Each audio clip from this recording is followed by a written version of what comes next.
Good day, fellow champions of inclusion. I am Aaron, and this is the Inclusive Dad podcast, where we explore inclusion and make it practical.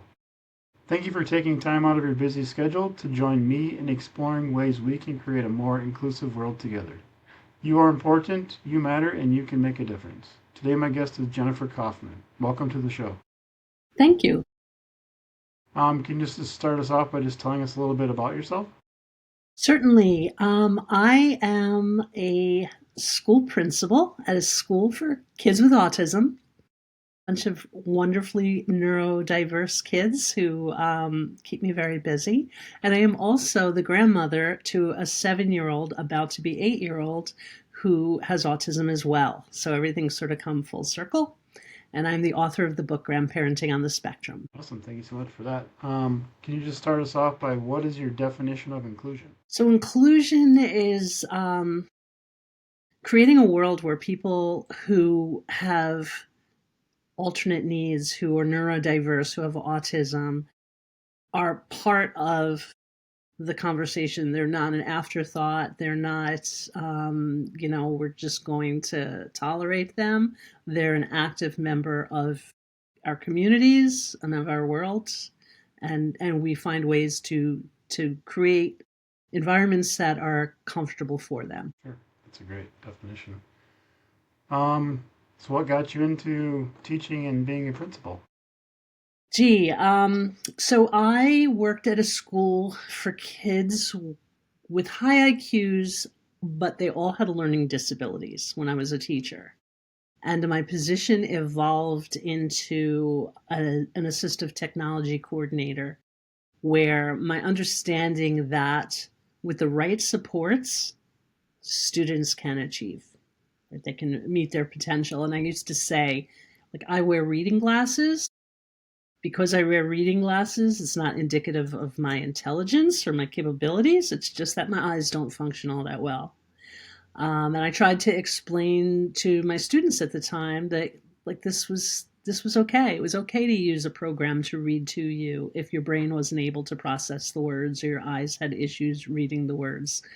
And when I started doing that, and I started also supporting, I'm sort of a computer nerd, and I started supporting other teachers in assistive technologies that would help their students. And then that evolved into me wanting to become a school administrator so I could have an even broader effect on school environments and creating inclusive environments. Great. What inspired you to start speaking specifically to grandparents of autistic children? Well, that's a really great question because I went through my own period of trial and error. Here I am with like all of these experts at my fingertips and all of this knowledge and working with incredibly intelligent people.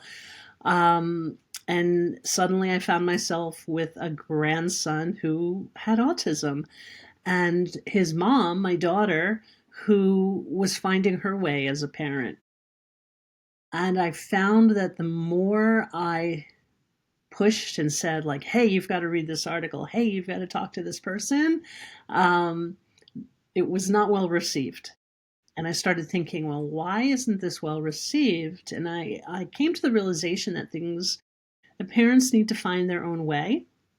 And I also came to the realization that though I had all of this expertise and experience at my fingertips, the true expert on the parent of a child is on the spectrum are the parents of that child. And as grandparents, we really had to for myself, shift expectations because my view of what being a grandma meant changed, had to change to accommodate the needs of my grandson and the needs of my adult child.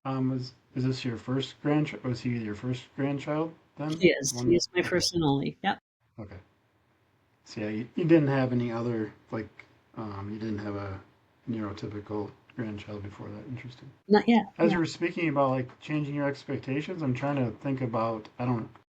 I have two children, no grandchildren yet. Where um, like what were your expectations of it? Like having a grandchild. I'm trying to think of where mine would come from if Yeah. I did have a So grandchild.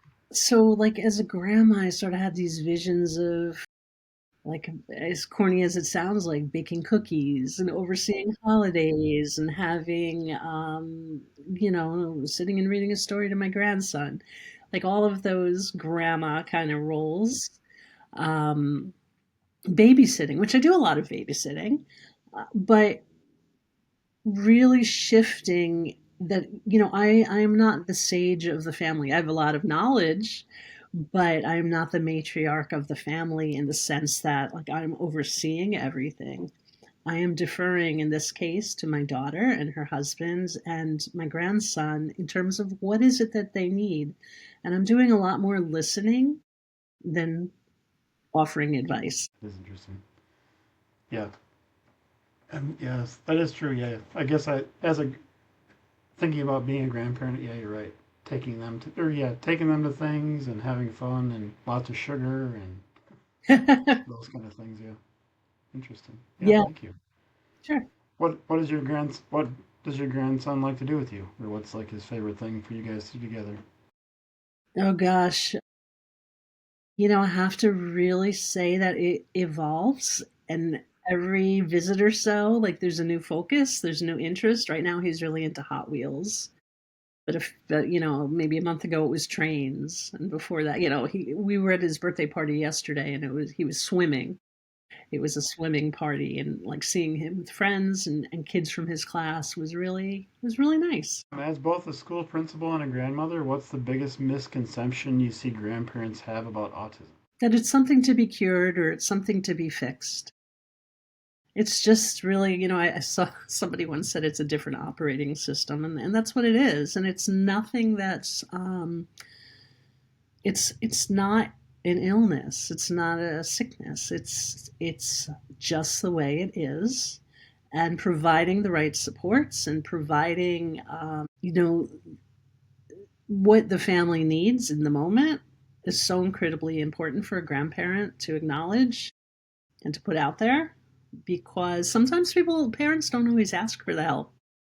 But observing and understanding that dynamic and just how hard they are working and the challenges that they're dealing with, can help the grandparent begin to offer the support that's needed. I mean, I'm 48, and when I was growing up, I don't ever recall. I mean, hearing about disability, that itself, or even autism. So I mean, people older than me don't know a lot about autism, probably just what they've heard. So is that probably a big thing too? Just they hear that autism diagnosis and that's kind of scary and they don't really know. So maybe what education, or they trying to get them the right information to understand what it is, probably. Yeah, and that's why I wrote my book, and that's why I speak to grandparenting groups, because I think that having access to that information from, I hope people consider me a reliable source, a knowledgeable source, because there's just so much garbage out there, that's sorting through it to get to what is the reality. And my book, and I am not a clinical person. I'm not talking about the causes. I'm not talking about medications or anything like that. I'm purely speaking from my perspective as a grandmother and from my professional perspective as the school principal. Yeah, that's great. How can grandparents support their adult children who are raising an autistic child without overstepping boundaries? So, like I said, like, that listening piece is so crucial, and it's not something that grandparents are necessarily used to. Just stepping back and listening. I think that if the means are available, supporting the family with whatever kind of some financial support that you can, because therapies are very, very expensive and they're not all covered by insurance. Some of them, none of them are covered by insurance in some cases. And providing that, sometimes the family will say, no, we don't need that, but then doing it anyway, because, you know, it's important. It's important that students and children receive the therapies that they need, and they're not put on the back burner because of a money issue. I think also offering very specific kind of help.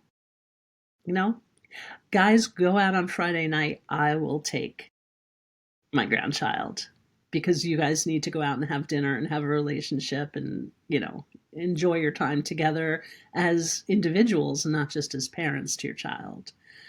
providing those opportunities is really important. Yeah, that's great.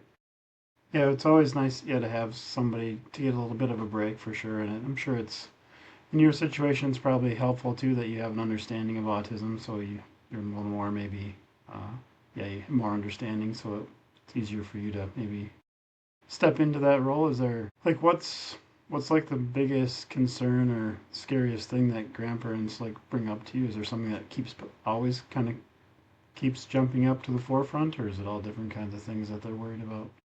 Oh, I think I hear a lot of misinformation. I hear a lot of worry about the future, about what will be. I hear them worry. I've heard comments over and over again that, if it was just a little more discipline or if there was just a little more structure, and that is not always the case. Most of the time, that's not the case. It's everybody doing their best and parents doing their best. And really acknowledging that and honoring that as a grandparent, telling your adult child, like, you were doing your best and I'm proud of you, just as you would if they were little kids themselves, right? Because they need to hear that. They're getting advice from everybody from the grocery store cashier to their pediatrician to people on the internet, right? Everybody's got something to say about how they're raising their kids. And they don't necessarily need to hear it from their parents as well. And, just saying you did a good job and I see what you're doing and I'm proud of you, it can go a very long way. Yeah, that's great. What are some simple ways grandparents can make their homes more welcoming and comfortable for their autistic grandchildren? So, at my house, we have a space in a little room where he knows he can go and chill and it's quiet. He knows he's got very specific toys that are just grandma house toys. And though he loves them, they stay at grandma's house. And I've even tried to bring them to his house. And my daughter's like, no, no, no, those are grandma's house toys.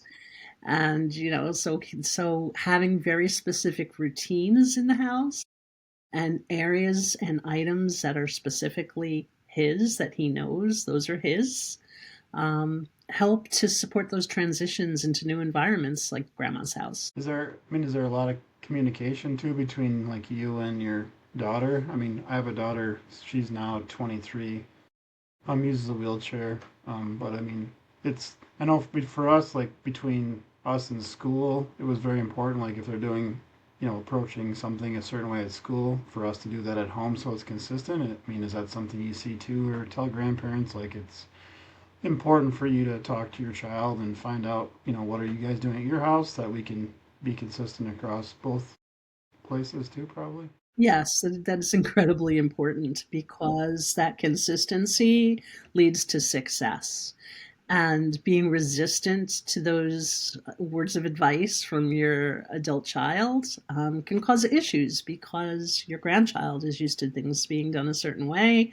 You know, if he's using the word smoothie for a smoothie and you're calling it juice, like there's going to be some disconnect there. So it's easier to use the terminology that he's familiar with and stick with the routines that your grandchild's familiar with. And you get that information from the parents, the experts. For sure. Yeah, just like when you talk about grandparents, they kind of you go to grandma and grandpa's house and you stay up late and you have all this sugar. So I mean, stuff like that's probably not such a good idea for some kids. Yeah, I have a tendency to give way too many Oreos, but Okay, we keep that a secret. keep that a secret. Yeah, that's good. Yeah, it is. It's kind of funny. Like, yeah, we got all these rules with you, and now the grandkids here, so we don't have as many rules and have more fun. Well, there's always, with all grandparents, there's a certain relationship that's a little more cool and chill than mom and dad, but we do have to respect mom and dad and what they're asking. Can you share a moment when your professional knowledge of autism was completely transformed by your personal experience as a grandmother? Well, that's a really good question. That's a tough one. I we'll have to come back to that one. Okay, Personal, yeah, because yeah, that's a tough one. I can't think of a specific instance right this moment. sure. How can grandparents be advocates for their autistic grandchildren while respecting the parents' choices and approaches? Yeah, so I think that asking permission, um, even, I attend 40, 50 IEP meetings a year. I don't go to my grandson's IEP meeting. And that is because I'll say, if you need some support, I'll be here. I'll be here on text. If you want me at the meeting, that's great. But then and I don't really say this, but I think if you don't want me there, that's okay too. Don't take offense. Just say, okay, well, sometimes a parent needs to be a parent and they don't want their parents sitting next to them, watching. So I think that really respecting the role of the parent and saying, I'm the grandparent and I'm here if you need me. But if you don't, that is perfectly okay too. That's great. It sounds like your daughter must be good about telling you like what she needs and wants from you, which helps. Um, she's a hard worker, and I think that all parents sometimes are reluctant to say, yeah, I need this or I need that. So I think that's where, as a grandparent, we take our knowledge and our wisdom and we try to communicate gently that, like, I see you struggling.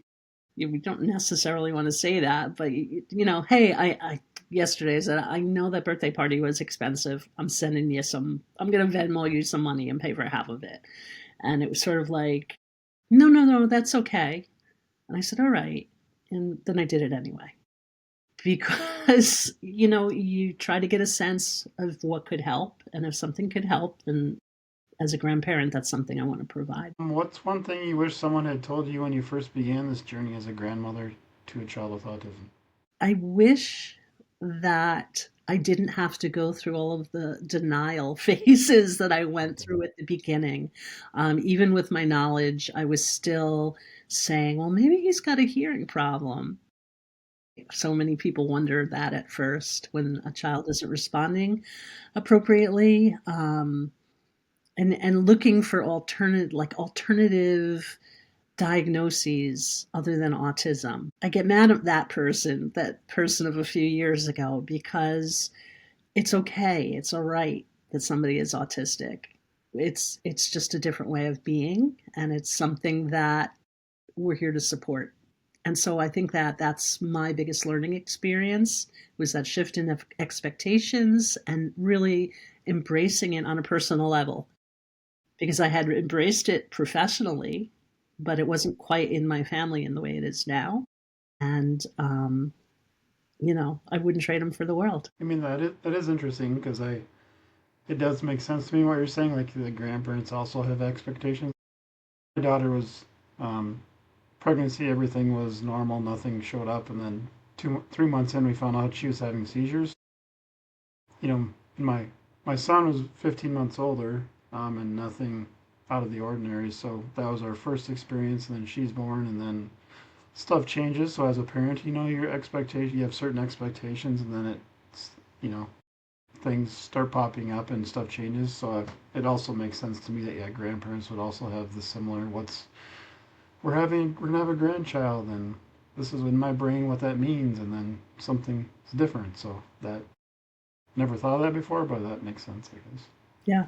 That's shifting expectations. Those darn expectations. Mhm. That's like my partner and I talked today too about something different. But like if you've only experienced stuff a certain way, the next time you encounter it, you think it's going to be a certain way, and then it's not, and you're like, hold on a second, that's just I thought it was going to be that way because that's the only way I've experienced it. But now that I've experienced it another way, now there's two ways that can happen. So It's so true. It's so very true. yeah, it's interesting. What is the most important thing a grandparent can provide to support their autistic grandchild? Unconditional acceptance. Just unconditional acceptance that goes for their adult child and their grandchild. Patience. It's okay if you thought he was going to come over and sit at the table and eat a Thanksgiving dinner with the family. But if that's not happening, accepting him scanning the room or stimming or just sitting in a chair and watching everybody, it's perfectly okay. And just that complete acceptance is important. Do you want to talk a little bit about your book, like the name of it and where people can find it? Sure, it's called Grandparenting on the Spectrum: A Journey from Both Sides of the Desk, and it is available on Barnes& Noble and Amazon. Awesome. And then you go around, do you talk, you said grandparents groups also? Have you come in and talk Yep. to them?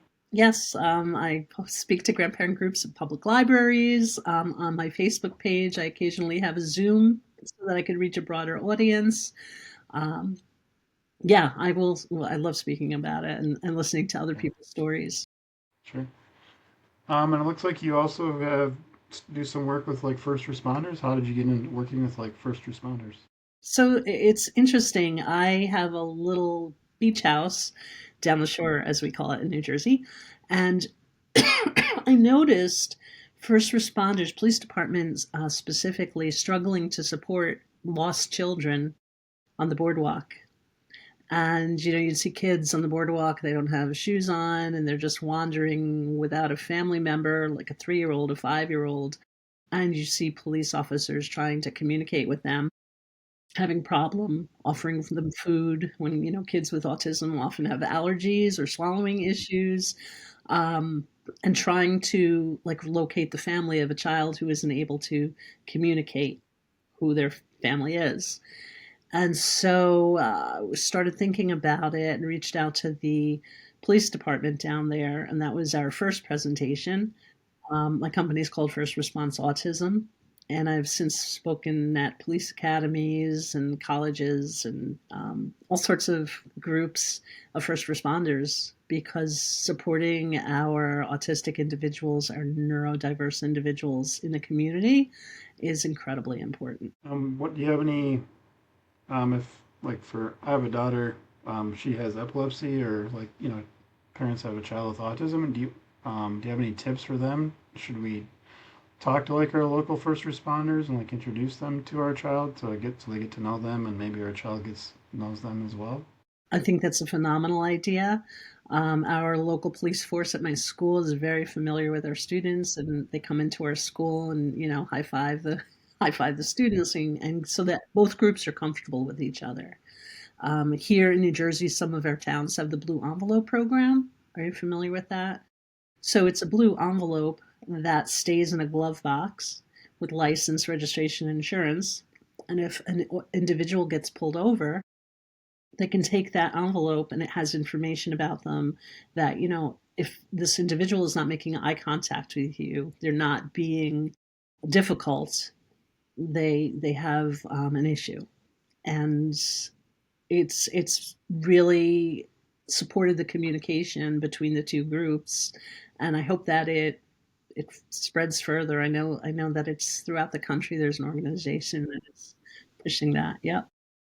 Yeah, no, I had not heard of that. I had actually probably a year or so ago went to a training that somebody they brought into town to like talk to law enforcement about, and they showed some videos of somebody with autism and police coming up to them and not how quickly it can get where they can not they're not responding and sometimes that can get kind of ugly, so it's very important. That's a great program. I've not heard of that. I'm not They must not have it in Minnesota. One of the things that I tell these groups is to remember that people who are neurodiverse, who have autism, they are not giving you a hard time, they're having a hard time. I think that shift in perspective seems to really affect people, and it's an easy little catchphrase to remember, because sometimes I remind myself of that. If my grandson is having an issue or students are having an issue, they're having a hard time. They're not giving us a hard time. That is a great reminder for sure.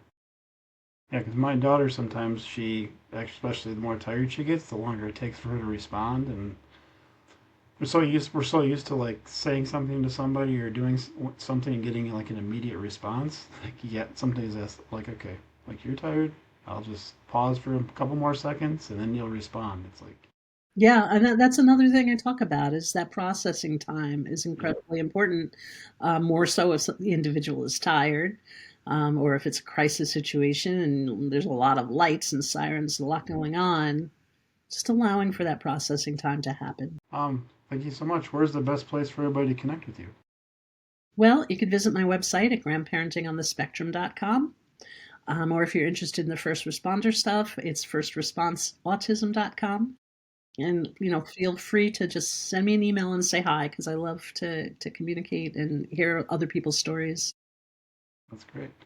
What is one tip that you can share to help listeners be more inclusive today? So just something anybody can start doing today to be more inclusive. Well, I think it goes back to that processing time.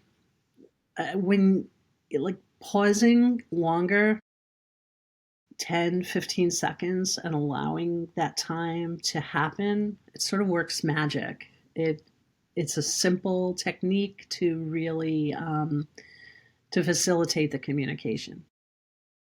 I think the other tip that I always add at the end of an interview is if you're a grandparent and you want to find some kind of gift to give your grandchild or your adult child, get them swimming lessons.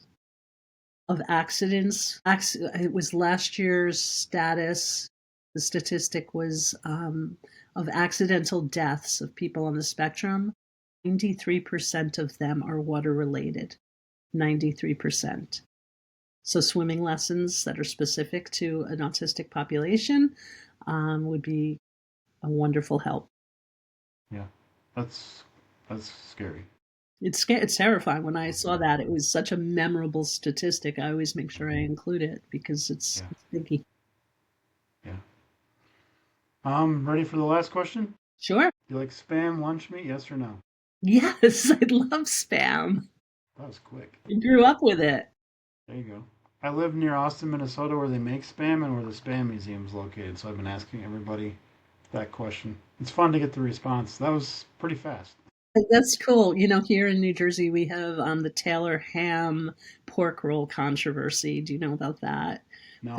There's something that was produced in New Jersey called pork roll, and it was by the Taylor Company. And so Northern New Jersey calls it Taylor ham, and Southern New Jersey calls it pork roll. Okay. And it's a big, controversy here. Big controversy? New Jersey thing. Yeah, it's fun. I always ask that question, and it's usually a pretty fast yes or no. There's not a lot of wishy-washy thoughts on Spam. Haven't had it in years and years and years, but yeah, good. So I'll bet there's a container in my cabinet because there always has been. I think everybody has a container of Spam in their cabinet. In case you need something that lasts forever. Right, exactly. It's big in Hawaii. Well, it's big in Hawaii too. It is, yeah. Yeah, my partner, she went to Hawaii like 3 or 4 years ago now, and she said she sent me a picture. They have pallets of it in the Walmart, and I'm like, we don't even have pallets of it in our Walmart in the same town where they make it. It's funny. Yeah, it is funny. Well, thank you so much for being on the show today. Thank you. It was a pleasure. To those listening, thank you for allowing me to be part of your journey. It is truly an honor. Please join the podcast newsletter by clicking on the link in the episode description to keep up with the latest episodes. Together, we can make the world more inclusive. Until next time, stay empowered and be a champion for inclusion.